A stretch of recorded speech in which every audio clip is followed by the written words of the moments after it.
the red crabs of Christmas Island.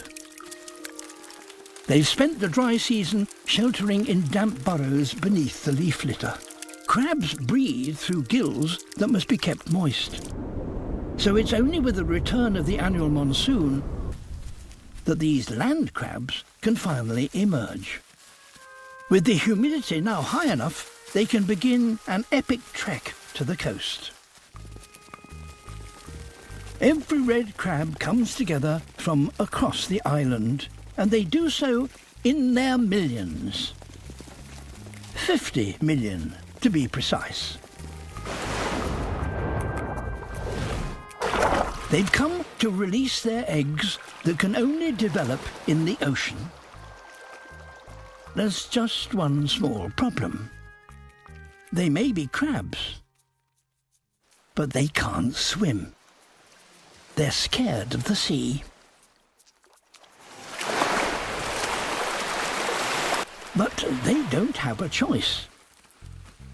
They must release their eggs on the highest tide.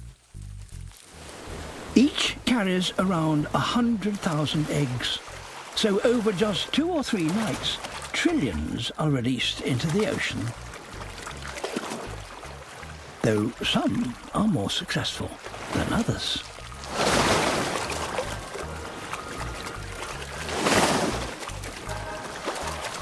Once their work is done, the crabs will return to the forest. Then, 4 weeks later, on the next highest tide, having hatched out to sea, a new generation of red crabs returns to the same beach. Like their parents, they also need moisture in the air to breathe.